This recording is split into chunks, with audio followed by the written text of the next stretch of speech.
takut juga ya kadang-kadang aku ya gitu. Wah, Rian kudus banget, enggak juga gitu. Masih ada salah-salahnya juga nih. Iya, terus kakinya masih napak kok. Iya Nggak gitu. melayang kan. Nonton ibadah hari Minggu ada waktu itu Promosi deh. Banyak faktor ya, karena gue salah satu orang yang pengen pindah juga. dengerin orang-orang yang suka pindah gereja. Ini keras nih, Ai. Oke, itu dari Kobas dan Korobi. Sekarang Korean. Tadi apa pertanyaan lupa. Oke, itu dari Kobas dan Korobi. Sekarang Korean. Nggak Ayo ada- ulang. nggak ada pertanyaan.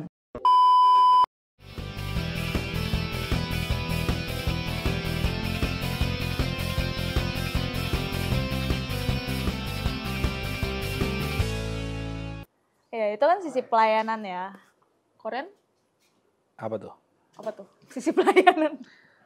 Yang you ngerasa ini kayak berat nih. Stigmanya kudus gitu. Ya, stigmanya juga. Ya wajar sih kalau dianggap itu kudus karena mereka kayak one the only yang di panggung, yang memimpin puji-pujian, yang kalau dia terlihatnya membawa hadirat Tuhan gitu. Nah, ada beberapa orang mungkin menganggap itu kudus, ada yang menganggap itu sok kudus. Jadi Bisa dua hal itu bisa terjadi sebenarnya. Iya, Betul. iya. Jadi tergantung perspektif setiap jemaat aja gitu loh. Kalau yang nganggap itu kudus banget juga harusnya ya jangan. Yang nganggap itu sok kudus ya juga harusnya jangan. So-so lah, biasa-biasa aja gitu. Karena yang melayani di depan juga manusia, bisa juga jatuh dalam dosa gitu. Benar-benar. Kalau ada yang nganggap itu kudus banget, takut juga ya kadang-kadang aku ya gitu. Wah, Rian kudus banget, enggak juga gitu. Masih ada salah-salahnya juga nih. Iya, terus kakinya masih napak kok. Iya Nggak gitu. melayang kan. Oh iya, masih napas. Saking Mau coba kudus melayang ya. tuh gimana sih? Kan gitu. Biasanya tuh yang jadi perdebatan selain kata kudus kan nggak napak gitu loh. Terlalu Oh iya. suatu saya terlalu ngeroh. Iya. Tapi- Nggak salah dengan itu. Memang ada beberapa tempat, kita nggak ngomongin gereja, ada beberapa tempat yang menerapkan pelayan itu sebagai orang yang kudus. Iya, Ada beberapa dan itu memang terjadi yang kayak mereka betul, holistik banget. iya holistik banget dan memang mereka tuh jangan disentuh dah gitu. Ada beberapa yang kayak gitu. Bahkan mau masuk ke mereka aja tuh circle-nya kuat banget gitu. Yang Kayak nggak beda alam. Iya, nggak bisa sembarangan orang. Lu butuh ngelewatin berapa ring untuk bisa masuk ke dalam. Betul. Ada Iya, yang begitu. bener. Dan itu terjadi. Jadi, Udah kayak ruang maha kudus ya. iya, beda alam. Ruang kudus. Ada. Nah itu kan gaya Ada mereka ya, latarnya. itu style yang mereka dan Iya, dan iya. kita juga nggak bisa perdebatkan itu Benar. gitu. Karena Dan nggak penting juga diperdebatkan. Iya, iya. nah ada yang begitu gitu loh. Karena- Kenapa? Karena kan banyak banget stigma dari jemaat tuh kayak kalau misalkan hari ini lihat pelayan Tuhan di sini kayak menggebu-gebu, ngeroh banget. Pas di luar misalkan pelayan Tuhannya ketemu lagi ngerokok ya. Kita nggak tahu ngapain ya, misalkan ngerokok. Pasti langsung kayak, wah ternyata gini nih belakangnya nih, ternyata Iya. begini. Betul. Sebenarnya kan kalau menurut Ai Iya. sesimpel ini Iya. sih. Apa tuh? Iya apa tuh? Coba kamu dulu Sesimpel deh. ini sih kayak kita melayani kan untuk memberikan berkat, terus untuk memuliakan Tuhan segala macam gitu. Tapi kalau misalkan kita melakukan kesalahan ya jangan dianggap sebagai iya kita bukan Tuhannya Iya, gitu iya. loh. Jadi kok menghakimi? Iya Itu jemaat udah tuh- paling benar. iya betul. Siapapun sih jemaat pelayan siapapun juga nggak punya hak untuk menghakimi gitu. Makanya aku jadi teringat beberapa kali aku kan hadir di fellowship musisi lah gitu. Kebetulan di dalamnya pembicaranya yang membentuk ini itu salah satunya Pastor Chris Manusama gitu. Nah, ada dia sering-sering ngucapin ini. Yang di panggung ini nggak lebih kudus dari lu pada. Oh. Lu yang di depan ini, mereka ini nggak lebih kudus. Gitu. Mereka tuh manusia. Jangan WL atau pemusik, jangan ajak Tuhan menyembah. Maksudnya gini, jangan ajak Tuhan menyembah. Jangan paksa-paksa orang menyembah. Angkat tanganmu. Itu dari dia ya. Iya. Mau nyembah Tuhan bukan paksaan. Dorongan dari hati. Lahir dari hati lu. Jemaat bukan audiens. Ketika lo nyembah, jemaat bukan audiens, tapi malaikat lah yang jadi audiens. So artinya kalau malaikat audiens, lu kasih dari hati lu. Oh. Bukan paksain jemaat untuk menyembah Allah. Hmm. Gitu. Makanya dia pernah ngelakuin satu percobaan, panggung kosong, musisinya ditutup. Jemaat bisa nyembah nggak tanpa itu? Musisinya ditutup maksudnya. Kain hitam Jadi nggak di kelihatan. balik layar. Keren Dia pernah banget. ngelakuin itu, dan itu work. Wow. Jadi yang mau dicapai di situ bukan gara-gara orang kudus ya, bukan gara-gara di depan itu orang kudus, enggak. Tapi karena hadirat Tuhannya, gitu. Setuju. Bagus. Keren banget. Nah, dan dia pernah ngelakuin itu dan itu terjadi. Orang bisa nyembah, bisa ngalamin hadirat Tuhan, bisa sujud, bisa mengekspresikan dirinya, yang nari menari, yang nangis menangis, yang sujud, yang diri ya diri. Nah, itu yang kita alamin waktu itu gitu. Jadi bukan tentang seberapa kudus yang di depan atau seberapa tidak kudus dia, tapi seberapa besar hadirat Tuhan yang hadir. Nah, pertanyaannya kan bagaimana supaya hadirat Tuhan itu hadir kan? Adalah menjaga kekudusan kita. Kan itu yang jadi pertanyaan sebenarnya. Jadi once lu nggak harus tampil di depan, ya hadirat itu kan hadir aja gitu. Betul. Tanpa lu harus dicap sebagai orang kudus. Yes. Atau sok kudus banget gitu. Tapi terkadang bisa menghalangi juga seperti ini. Ketika mereka as a jemaat ya misalnya. Bukan cuma pelayan. As a jemaat ketika mereka datang sebagai orang Kristen. Mereka datang didapati berbuat salah. Let's say ada mungkin pelayan Tuhan yang menghakimi. Bisa jadi terjadi. Bisa juga terjadi. Kalau tadi kan kita bahas tentang pelayan Tuhan yang bersalah dan dihakimi oleh jemaat. Kali ini jemaat. Jemaat yang bersalah dan kita as a pelayan yang menghakimi misalnya. Dan itu bisa juga menghambat hadirat Tuhan loh. Kalau menurut Ayah, ketika seperti itu bicara soal gesekan juga kan. Kayak kok lu udah Kristen, udah percaya sama Tuhan, kok lu masih mencuri? Let's say contohnya. Terus guna lu gereja apa selama ini? Padahal kan ketika kita as a pelayan loh, lebih karena ketika kalau seperti itu mereka kan punya rasa rendah diri dan hadirat Tuhan itu walaupun kita berusaha turunkan itu gak akan bisa nyampe ke mereka. Orang yang terintimidasi itu gak akan bisa dapat. Mereka kan berpikir gue kotor, gue hina, gue udah percaya Kristus kok tapi gue masih melakukan dosa. Justru malah lewat pelayannya yang mereka terintimidasi. Ada juga loh. Bisa jadi sih. Ada juga loh. Bisa jadi. Dan itu Banyak terjadi. terjadi. Iya. Terjadi. Apalagi yang menghakimi itu pelayan. Orang yang yang udah dianggap kenal kudus. banget. Iya, udah banget kenal banget sama Tuhan, lu menghakimi gue. Padahal Gitu dirinya ya, sendiri rasanya belum tentu gitu. kudus. Betul. Makanya kayak tadi yang kita bahas, yang tadi Suni juga bilang, seharusnya ketika orang Kristen itu bicara soal Kristen. Makanya ini susah gak sih kita jadi orang Kristen? Bicara Susah. soal jadi seorang Kristen susah banget. Karena apa? Karena bicara soal Kristen itu kita mempraktekkan apa yang Kristus telah lakukan di dunia. Betul. Kita mempraktekkan itu. Betul. Supaya kita menjadi sempurna. Bukan menjadi Kristus yang menghakimi orang, bukan. Makanya harus dibedakan antara teguran yang keras dengan teguran yang mendidik. Nah, Jadi kalau misalkan kan kita juga baca ya di Alkitab ya, kalau misal kayak rasul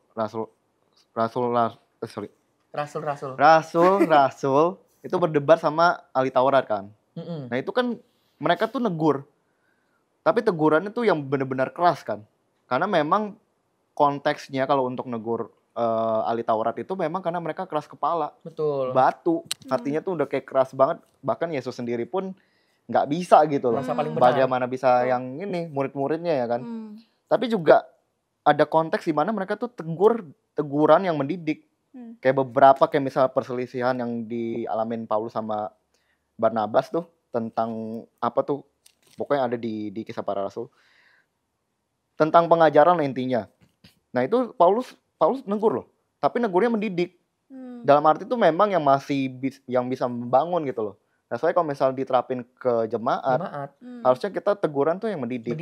Kecuali memang soal itu saya sejemaatnya itu udah bebal banget. Kalau misal lembut aja nggak bisa, ya pasti kita harus lebih dong keras supaya dia benar-benar bisa balik gitu loh. Ini ada satu pertanyaan yang Ayo benar-benar terlintas di kepala Ayo. Akhir-akhir ini kan permasalahan kita sebagai orang Kristen itu paling banyak itu adalah tentang gereja. Jadi kayak dikit-dikit pindah gereja, dikit-dikit cari gereja yang nyaman, cari gereja yang mereka, aduh ini rumah gua. Tapi ketika rumah itu menurut mereka udah hancur, langsung cepet-cepet cari lagi. Itu gimana menurut kalian? Stranger jatuhnya. Pernah, ini baru banget kemarin denger. Ini bicara soal pindah-pindah gereja ya. Pindah-pindah gereja itu mereka kan mencari firman Tuhan yang relevansinya bisa mereka ambil dalam kehidupan mereka. Kebanyakan mereka merasa, oh gue di gereja ini kayaknya gue gak bisa bertumbuh nih karena firman Tuhan gitu-gitu aja. Betul. Kebanyakan kayak gitu loh. Yang permasalahan yang banyak dialami oleh jemaat-jemaat yang makanya kemarin itu sempat dibahas di hari Minggu, nonton ibadah hari Minggu. Ada waktu itu promosi. Iya, promosi dari apa? Ada salah satu pastor bilang kayak gini, angka pertumbuhan gereja paling tinggi adalah karena perpindahan. Betul. Bukan karena penginjilan, bukan karena penjangkauan. Ini yang sangat miris. Yes.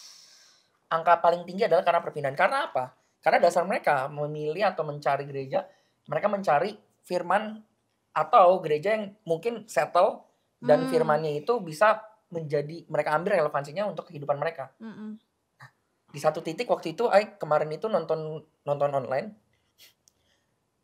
Ini di-share sama teman nonton online, pembicaranya ngomong seperti ini. Jangan kita selama ini kan kebanyakan kita mencari relevansi firman Tuhan untuk relevansi dalam kehidupan kita. Nah, di sini saya mau ngajak kita sama-sama belajar yuk. Kita membawa diri kita merelevansikan terhadap firman Tuhan. Betul. Kita yang menyesuaikan, kita menuju apa yang Tuhan inginkan. Bukan kita mencari yang kita inginkan dari firman Tuhan.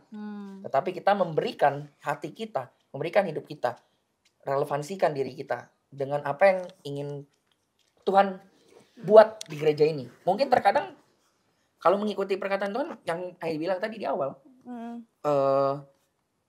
ujiannya untuk saat ini bukan ujian gesekan, bukan cuman ujian gesekan. Ujiannya ada bisa lebih berat lagi, ujian hidup lain mungkin. Betul. Entah Tuhan kasih masalah apa, entah Tuhan kasih masalah apa.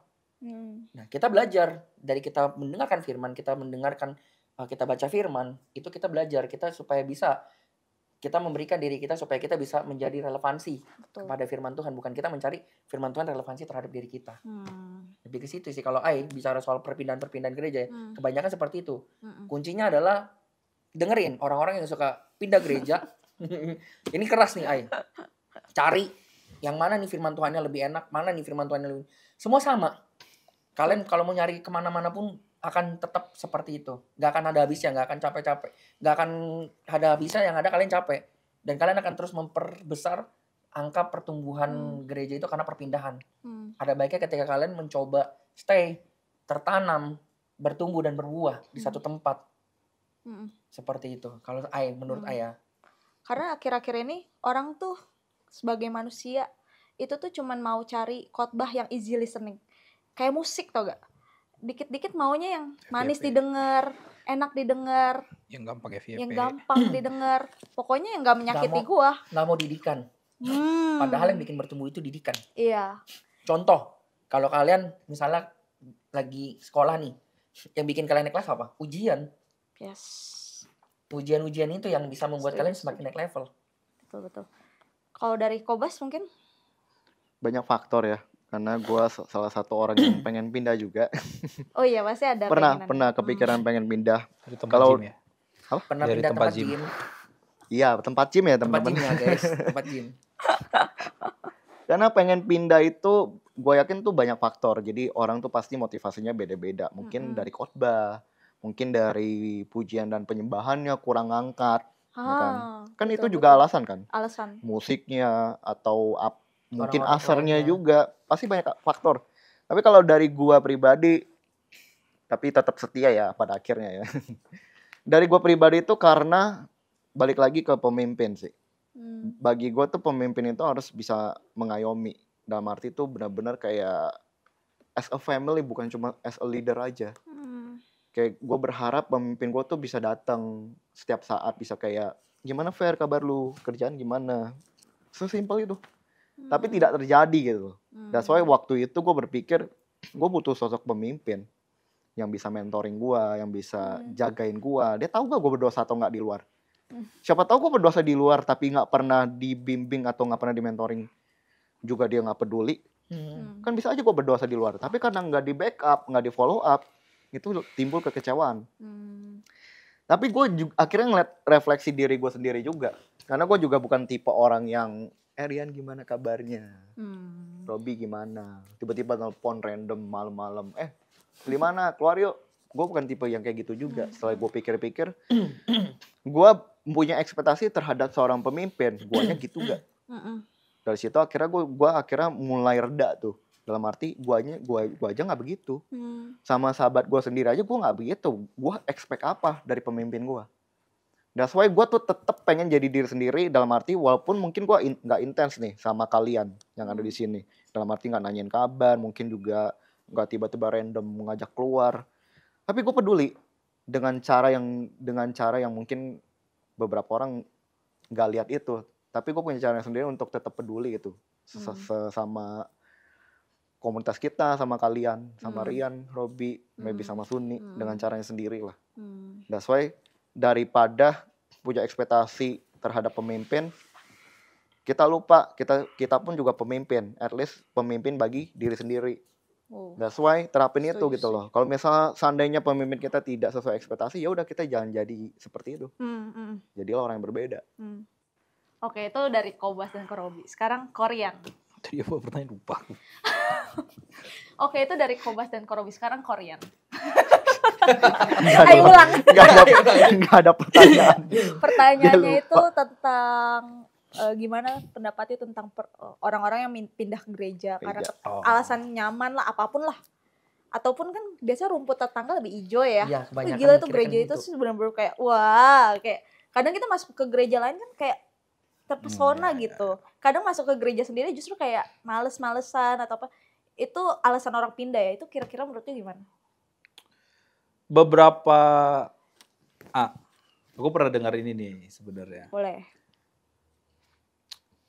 Kalau lu mau pindah gereja, pindahlah bukan karena di dalam pendetanya berbeda, bukan karena di dalam bla bla bla, tapi pindahlah ketika gereja itu udah tidak lagi membahas tentang Tuhan, Tentang Yesus. tentang Yesus. Gitu. Kalau udah gereja itu bukan bicara tentang Yesus lagi, ya udah lu pindah gitu. Kalau dia bicara tentang dirinya sendiri, misal apa sih bicara tentang dirinya sendiri? Perpuluhan, tiap minggu lu dia dicokokin perpuluhan. Kalau nggak maut menanti ketika bicara perpuluhan. Gila lu, dari mana lu bisa? Iya, kalau aku nggak setuju ya kalau lu mencondongkan perpuluhan terus ya. Betul, sama sih. Maksudnya kayak menekankan kalau lu nggak bayar perpuluhan lu nggak akan selamat. Yesus aja nggak ngomong gitu kok. Gitu. Malah diluruskan sama Yesusnya sendiri gitu loh tentang konsep perpuluhan. Malah dibilang Yesus kalau lu ada jintan dan selasi kamu bayar, tapi yang satu lagi tidak kamu praktekkan, yaitu kasih. Betul. Malah Yesus bilang kalau bisa 100-nya seluruh hidupmu lu persembahin. Betul. Bukan 10%. Bukan cuma 10%. Kalau 10% ya elah, lu nafas kehidupan coba lu kasih 10% gitu. Lu dikasih nafas tiap hari. Ya lu kali aja lah berapa harga oksigen per hari gitu loh. Lu bisa bayar nggak? Kalau mau ngomongin perpuluhan ya, dan itu lu udah bangga banget dengan bayar perpuluhan gitu. Ya nggak salah lu bangga, tapi jangan mengedepankan itu juga. Nah, pindahlah gereja kalau pendeta lu ngomongin itu. Pindah. Harus pindah. Iya, karena kita harus selidiki tujuan dia apa, benar untuk Tuhan atau untuk lu gitu. Kalau orang udah ngomongin duit dengan embel-embel Tuhan, ujung-ujungnya itu dia. Iya. Emang ada, kalau aku selalu mending lu uji deh. Pak, emang Tuhan ngomong gitu ya? Saya nggak denger tuh ngomong gitu. Mending lu balas gitu dah. Gitu loh.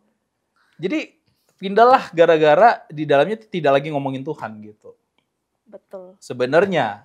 Tapi hari-hari ini memang banyak gereja-gereja yang melahirkan cara-cara baru, cara-cara fresh. Iya, orang pindah bisa jadi gara-gara itu. Di sana lebih entertainment-nya lebih bagus. Musiknya lebih bagus, lebih megah, alat-alatnya lebih bagus. Pembicaranya lucu. Itu kalau cuman karena itu sebenarnya kalau cuman gara-gara pembicara lebih lucu, ya Betul. lu pindahnya lucu juga Nonton gitu. ini aja. Lu Stand up comedy aja gitu. Betul. Iya. Iya. Karena kan sebenarnya gini teman-teman, kalau rumah lu rusak, tugas lu yang perbaiki. Yes. Bukan orang Iya. lain yang perbaiki. Bukan lu tinggal terus lu pergi ke Pergi. rumah yang orang lain Ke gitu. rumah. Kalau rumah lu rusak ya lu benerin, jangan pergi gitu loh. Kayak bocor gentengnya, ya ntar juga pasti bisa sembuh nih gitu. Lu biarin satu, ya mungkin itu akumulasi ya orang-orang yang pindah tuh ya, nanti juga bisa bener nih gitu. Terus ubinya rusak, ya nantilah masih bisa dibenerin gitu. Mungkin niat lu ada mau benerin, niatnya doang nih. Tapi Ya percayalah, setiap orang yang dulu yang pindah-pindah gitu, pasti mereka punya niat juga kok. Pasti banget punya niat untuk benerin rumah yang udah rusak itu. Nggak mungkin nggak ada. Tapi cuma niat. Tapi bukan soal cuma niat, mungkin mereka udah pernah nyoba. Tapi teman-teman, kalau memang lu tahu rumah lu udah rusak parah, segala sesuatu yang rusak parah, perbaikannya pun butuh waktu yang lama. Oh, yes. Yang lu butuhin cuma satu, kesabaran. Gitu. Ya, kayak Kasih mengajarkan kita kesabaran di dalamnya. Yes. Gitu. Jadi lu cuma butuh satu kata kunci gitu, bukan dua kata lucu gitu. Pindah gereja itu dua kata lucu. Gitu. Oke. Benar. Iya, Lu cuma butuh satu kata kunci. Iya. Sabar. Bersabar dan memperkuat yang ada dan membenari gitu loh. Kalau lu belum punya duitnya, lu tabung. Ini analogi lah kita bikin. Kalau lu belum bisa hari ini memperbaiki seluruhnya, lu tabung pelan-pelan, lu cari timnya, lu bikin timnya. Lu bangun tim yang ada di dalam gitu. Ya tanpa mengecilkan orang-orang yang udah pindah ya. Nah, tapi kalau memang lu udah pindah ya udah perkuat tempat lu sekarang. Iya, Betul. setuju. Dan lu harus bisa jadi dampak. Pilihan hidup. Iya, Betul. perkuat tempat lu sekarang dan jadilah berkat lebih dari tempat lu Iya. sebelumnya gitu. Jangan lu ketika di sini udah pelayanan pindah ke Iya, itu karena cuma gini di teman-teman. Iya, karena gini. Turut pangkat ya. Setiap rumah itu akan rusak pada waktunya. Rumah lu yang sekarang yang lu baru pindahin akan ada masa di mana dia juga masuk ke titik kritis. Maintenance juga harus maintenance pasti. Apartemen Jadi ya. iya, Makin lama makin lanjut. iya kan. Jadi apakah itu hal baik atau tidak? Aku nggak berani lah bilang itu hal baik atau tidak. Semua akan balik ke hati nurani masing-masing. Setuju. Gitu. Kalau memang lu bisa bertahan dan bisa mau benar-benar membangun dan bersabar, ya yuk kita bareng-bareng gitu.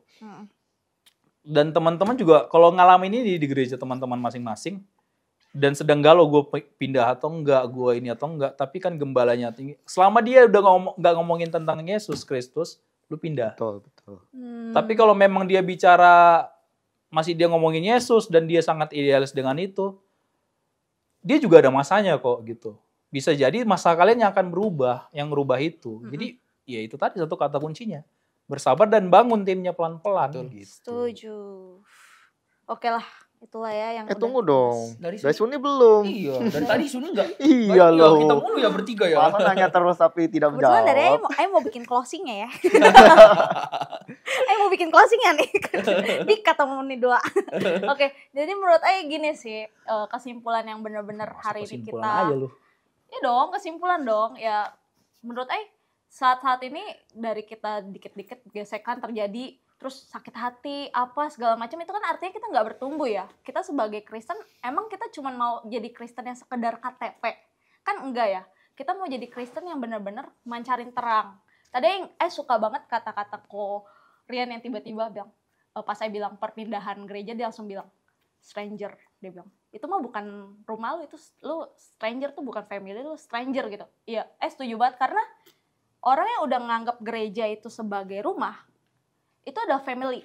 Tapi kalau lu pindah-pindah, nggak mungkin family lu pindah-pindah terus, ganti-ganti terus. Orangnya baru lagi. Mana ada orang yang punya keluarga mukanya asing, kan nggak mungkin ya. Kan kalau kita udah di satu gereja, udah ngerasain pertumbuhan dalam satu gereja, even kita nggak bertumbuh, belajar untuk bertumbuh, belajar untuk mau menjadi yang lebih baik lagi. Itu sih menurut Ai. Jadi buat teman-teman yang saat ini mungkin nggak punya rumah ya, kalian ketika kalian ketemu gereja, itu tuh coba yang terbaik di dalam gereja itu. Jangan kepikiran dikit-dikit sakit hati langsung kayak pindah gereja. Itu nggak akan membuat kalian lebih bertumbuh. setiap kali kalian pindah, jangan kalian harap kalian naik level. Karena setiap kali kalian pindah justru kalian turun level mungkin ya. Mulai dari awal lagi gitu. Oke, jadi sampai sini aja ya pembahasan kita hari ini. See you on the next podcast. Bye-bye.